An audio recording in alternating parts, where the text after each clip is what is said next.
Hello guys, मैं आपको इस लेक्चर में डायनेमिक मेमोरी एलोकेशन एक्सप्लेन करूंगा। तो अगर सबसे हम डायनेमिक मेमोरी एलोकेशन एक्सप्लेन कर रहे हैं तो पहले तो हमको ये पता होना चाहिए कि डायनेमिक मेमोरी एलोकेशन होता क्या है और उसके में जरूरत क्यों पड़ी। देखो,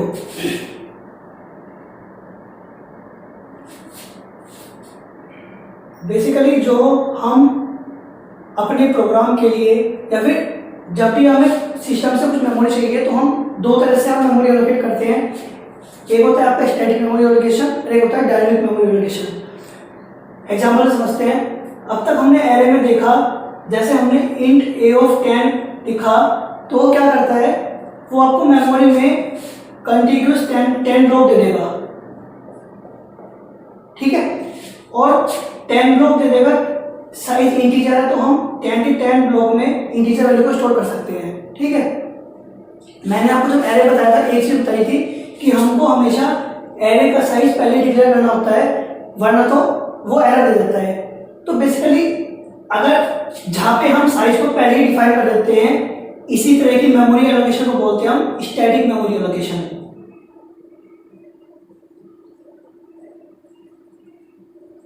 मतलब जहां पे हमने साइज को पहले डिक्लेयर कर दिया।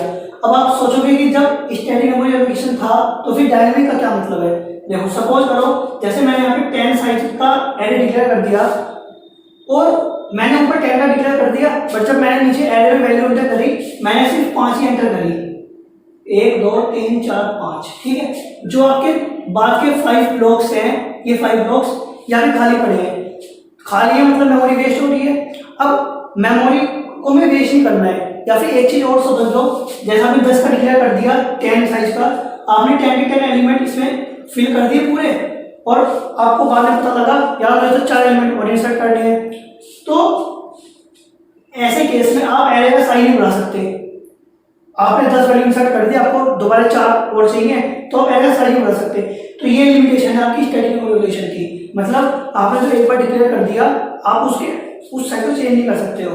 तो डायनेमिक मेमोरी एलोकेशन एक ऐसी स्कीम है बेसिकली मेमोरी एलोकेट करने की, जिसमें हम रन टाइम पे मेमोरी एलोकेट करते हैं। मतलब हम पहले से कोई डिफाइन नहीं करते कि हमें कितना साइज चाहिए, ठीक है।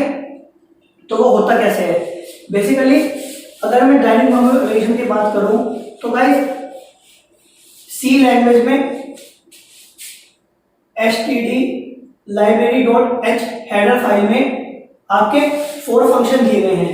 फर्स्ट आपका malloc, calloc, free and realloc। अगर इन चारों फंक्शन की बात करें तो बेसिकली ये चारों फंक्शन आपकी डायनेमिक मेमोरी एलोकेशन के लिए ही यूज होते हैं। मतलब कुछ ना कुछ डायनेमिक मेमोरी में ही इसका काम है। डायनेमिक मेमोरी फंक्शंस बोल सकते हो आप इनको, ठीक है। मैलोक का क्या मतलब है? मैलोक की फुल फॉर्म है बेसिकली मेमोरी एलोकेशन। कैलोक है आपका कंटीन्यूअस एलोकेशन। आपका फ्री तो फ्री है और री है रीएलोकेशन, रीएलोकेशन। क्या मतलब है? बेसिकली हम मैलोक और कैलोक की हेल्प से तो हम अपने जो मेमोरी का साइज है, डायनेमिक मेमोरी मतलब जो हमें एलोकेट करनी होती है, हम वो एलोकेट करते हैं इन दोनों फंक्शन से। जब भी हम कोई मेमोरी को एलोकेट करते हैं मैलोक और कैलोक की हेल्प से, तो कभी भी वो अपने आप फ्री नहीं होती। मतलब सपोज करो आपने बना दिया और आप प्रोग्राम आपने एग्जीक्यूट कर दिया, तो वो जो आपने मैलोक और कैलोक की हेल्प से जो आपने डायनेमिक मेमोरी बनाई थी, वो आपकी फ्री हुई है, वो ऑक्यूपाई है, तो उसको फ्री करने के लिए फ्री फंक्शन यूज होता है। और रीअलोक होता है बेसिकली जो हमने मैलोक और कैलोक ऊपर से मेमोरी ऑक्यूपाई करी है, उसको दोबारा एलोकेट करने के लिए हम रीअलोक का यूज करते हैं, ठीक है। मेजरली तो मैं आपको इसमें मैलोक का बताऊंगा और आपको साथ साथ थोड़ा सा बता दूंगा कि मैलोक और कैलोक का डिफरेंस क्या होता है। हम मैलोक के ध्यान से समझेंगे, क्योंकि अभी जब हम इसके बाद नेक्स्ट लेक्चर से आपका लिंक लिस्ट स्टार्ट करेंगे तो वहां पे मेन फंक्शनिंग आपकी इसी से स्टार्ट होगी यहाँ से, ठीक है। वहां पे डायनेमिक मेमोरी एलोकेशन का बहुत ज्यादा यूज है। अब देखते हैं मैलोक काम कैसे करता है, उसका सिंटैक्स कैसे क्या है।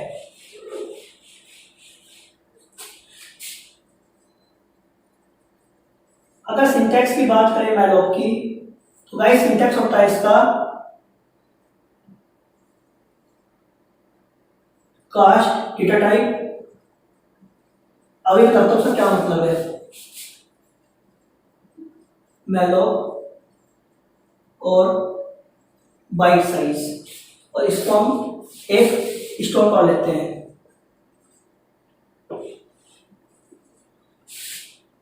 देखो होता क्या है, जब भी हम मेमोरी से कोई मेमोरी को ऑक्यूपाई करते हैं तो वो आपका एक वॉइड पॉइंटर रिटर्न करता है, ठीक है। बट हमको तो मेमोरी किसी ना किसी डेटा के लिए चाहिए भाई, या तो इंटीजर के लिए, कैरेक्टर के लिए, फ्लोट के लिए, तो हम उसको उस वाले डेटा टाइप में उसे टाइप कास्ट कर देते हैं और यहाँ पे स्टार लगा दें, क्योंकि वो आपको वॉइड पॉइंटर रिटर्न कर रहा है, तो आपका स्पेसिफाइड जिस भी आपको डेटा टाइप में चाहिए आपको उस डेटा टाइप में उसका एड्रेस मिल जाएगा, और फिर हम इसको एक पॉइंटर, मैंने पी मान लिया, पी में भी शो कर देते हैं, ठीक है। अब देखो कैसे एलोकेट होता है। जैसे सपोज करो मुझे 4 बाइट चाहिए इंटीजर की, तो मैं कैसे लिखूंगा, इंट स्टार मेलो, और हम ब्रैकेट में 4 लिख सकते हैं, और क्योंकि ये इंटीजर रिटर्न करेगा तो मैं इंट स्टार पी ऐसे लिखूंगा, ठीक है। अब देखो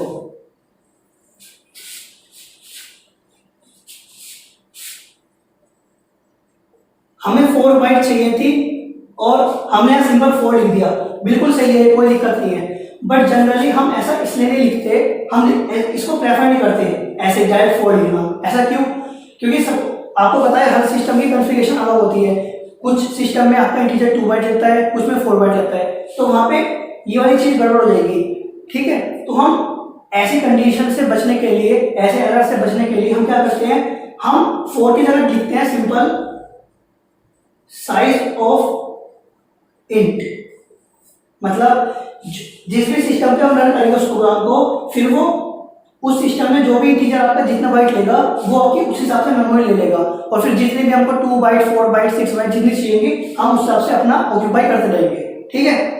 क्योंकि अगर यहाँ पे हमने 4 लिख दिया तो हमने फिर वही कर दिया, मतलब पहले ही हमने डिक्लेयर कर दिया हमें 4 बाइट चाहिए, वो आपको 4 बाइट का एक ब्लॉक दे देगा, ठीक है। तो इसलिए हम यहाँ पे डायरेक्ट 4 लिख के हम इसको प्रेफर करते हैं, मतलब जिस भी इंटीजर का हमें चाहिए हम मतलब जिस भी डेटा का चाहिए हम उसका साइज ऑफ करके लिख देते हैं, ठीक है। अब देखते हैं एग्जाम्पल के साथ इसको।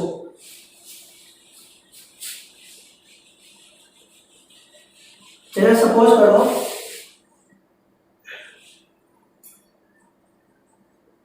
मुझे इंटीजर के लिए मेमोरी एलोकेट करनी है, तो मैं कैसे करूंगा, मेलो और ब्रैकेट में साइज ऑफ, यहाँ पे हम इंट लिख देंगे, ठीक है। इससे क्या हुआ, इससे जिस सिस्टम में आप रन करोगे उसको, जिस सिस्टम में वो आपका इंटीजर जितनी बाइट लेगा उस हिसाब से आपको मेमोरी आपका एक एक ब्लॉक लेता रहेगा, और जब भी हमको जितने ब्लॉक चाहिए हम नीचे उसको डिक्लेयर करते रहेंगे और अपना काम करते रहेंगे वहां से, ठीक है। अब बात क्या आती है कि जो आपका मेलोक है वो आपका कंटिन्यूअस स्टोर नहीं होता है, वो आपका डिसकंटिन्यूअस स्टोर होता है। और एक चीज और, जैसे सपोज करो हमने यहाँ पे साइज ऑफ इंट लिखा, और साइज ऑफ इंट सपोज करो मेरे सिस्टम में 4 बाइट्स है, तो वो हमेशा जब भी मेमोरी एलोकेट करेगा डायनेमिक, तो हमेशा वो 4 बाइट से ज्यादा करेगा। ऐसा क्यों? क्योंकि गाइस जो ये मेलोक कैलोक फंक्शन है ये तो आपके सिंपल लाइब्रेरी फंक्शन है, बट इंटरनली अगर मैं बात करूं तो ऑपरेटिंग सिस्टम की हेल्प से ये जो आपके फंक्शन है मेलोक कैलोक, ये भी सिस्टम कॉल जो आपकी ऑपरेटिंग सिस्टम्स के जो फंक्शंस हैं उनको यूज करता है। अब क्योंकि जो आपके सिस्टम कॉल्स हैं या फिर जो भी आपके ऑपरेटिंग सिस्टम की जो फंक्शनिंग है वो सारी आपके सिस्टम मोड में रखी हुई है, ये बात आपको अच्छी तरह ऑपरेटिंग सिस्टम में समझ में आएगी कि जितनी भी आपकी फंक्शनिंग होती है मेजर या फिर जितने आपके फंक्शन होते हैं वो सारे आपके ऑपरेटिंग सिस्टम में 2 मोड में डिफाइन होते हैं, एक होता है आपका यूजर मोड और एक होता है सिस्टम मोड। यूजर मोड के जितने भी फंक्शन होते हैं उसमें हम अपने चेंज कर सकते हैं, बट जो सिस्टम मोड होता है या फिर जिसको हम कर्नल मोड बोलते हैं उसमें हम अपने चेंज नहीं कर सकते। कर्नल मोड से कोई भी चीज को गेट करना या फिर कोई चीज को रिट्रीव करने के लिए बहुत ज्यादा टाइम लगता है, बहुत ज्यादा पावर कंज्यूम होती है, तो इसलिए क्या करता है वो, आपने सपोज यहाँ पे इंटीजर 4 बाइट लेता है तो वो 4 से ज्यादा दे देगा। क्यों? क्योंकि उसे बार बार सिस्टम कॉल के पास जाना पड़ रहा है। भाई आपने मेलोक कॉल करा, मेलोक आपका सिस्टम कॉल के पास गया, सिस्टम कॉल आपकी मेमोरी देगा और फिर आपको रिटर्न करेगा फाइनली, तो बार बार सिस्टम कॉल यूज ना हो, क्योंकि बहुत ज़्यादा टाइम लेता है या फिर बहुत ज़्यादा आप कह सकते हो पावर कंज्यूम करता है, उसकी जगह हम क्या करते हैं, वो इसलिए ज़्यादा दे देता है आपको पहले ही। मतलब हमेशा जितनी जैसे 4 बाइट्स है तो हमेशा उससे ज़्यादा ही आपको यहाँ पे मेमोरी डायनेमिक एलोकेट होगी। ठीक, ये आपका मैलोक था। और कैलोक में सिर्फ इतना अंतर है कि इसमें मैंने बताया ये आपको डायनेमिक वो आपको कंटिन्यूअस वे में मेमोरी एलोकेट नहीं करता है, आपका कैलोक कंटिन्यूअस वे में मेमोरी एलोकेट करता है। ठीक है, अब एक एग्जांपल देखते हैं कि हम कैसे एक डेटा स्ट्रक्चर को मतलब क्रिएट करते हैं मैलोक की हेल्प से। देखो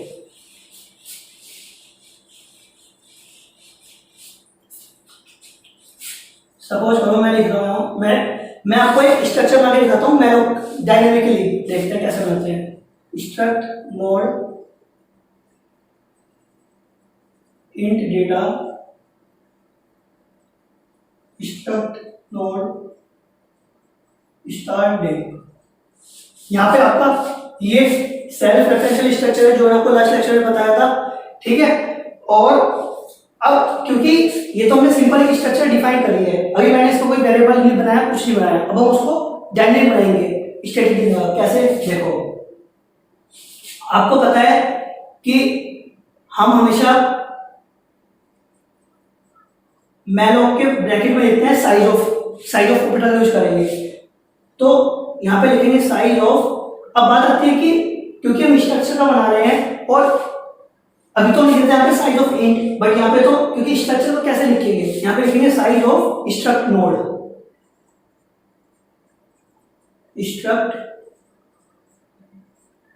ठीक है, ये आपको मैलोक हो गया। अब क्योंकि हमको उसमें टाइप कास्ट करना पड़ता है, तो टाइप कास्ट कैसे करेंगे,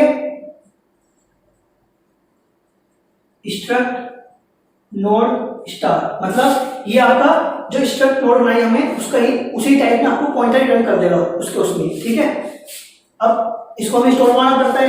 स्टोर करने का मैंने आपको बताया था कि हम कैसे लिखते हैं, int star P int star malloc size of int, मैंने आपको लिख के दिखाया था। मतलब क्या था, साइज ऑफ इंटीजर लेगा, फिर उसको मैंने इंटीजर में कन्वर्ट करा, टाइप कास्ट करा, और बाद में मैंने एक इंटीजर पॉइंटर में उसको स्टोर करवा दिया। यहाँ पे मैंने स्ट्रक्ट नोड का साइज देख लिया।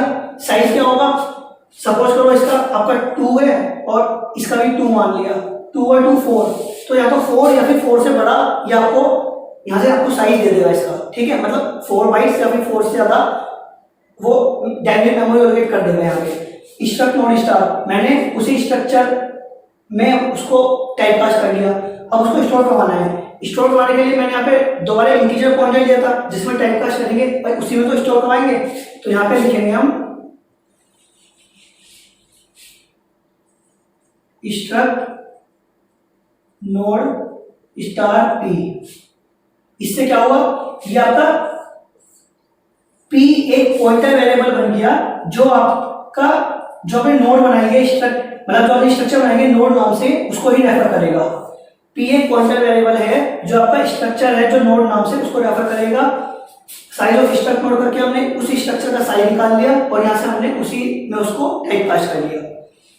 ये आपकी डायनेमिकली मेमोरी एलोकेट हो गई बेसिकली। ठीक है, तो हम इसकी हेल्प से उस स्ट्रक्चर में कोई भी डेटा इंसर्ट या फिर कोई भी कर सकते हैं। अभी इसको मैं आपको नेक्स्ट लेक्चर में दोबारा एक्सप्लेन करूंगा, क्योंकि जो हमने ये अभी लास्ट का एग्जांपल लिया यही बेसिकली एक लिंक लिस्ट का एग्जांपल था, बट अभी नेक्स्ट लेक्चर में थोड़ा और ढंग से और तरीके से देखेंगे कि आपका लिंक लिस्ट होता क्या है, क्योंकि मैं अब नेक्स्ट लेक्चर से आपको वही स्टार्ट करने जा रहा हूँ जो काफी इंपॉर्टेंट डेटा स्ट्रक्चर है और कंपनी का तो बहुत अच्छा है। क्योंकि जो मेरा मानना है वो ये है कि लिंक लिस्ट में जो सारी फंक्शन चलेगी वो चलेगी आपके पॉइंटर के बेस पे। तो भाई पॉइंटर खुद अपने आप में टॉपिक कॉम्प्लिकेटेड है, इतना आसान टॉपिक नहीं है, तो इसलिए कंपनी बहुत प्रेफर करती है लिंक लिस्ट से क्वेश्चन पूछना। ठीक है, सो गाइस इतने आप इसको ध्यान से समझें कि हम मैलोक और कैलोक की हेल्प से कैसे डायनेमिक मेमोरी एलोकेट करते हैं। देन हम नेक्स्ट लेक्चर से लिंक लिस्ट स्टार्ट करेंगे। सो गाइस वीडियो को लाइक करें, अपने दोस्तों के साथ शेयर करें और चैनल को सब्सक्राइब करें। Thank you guys.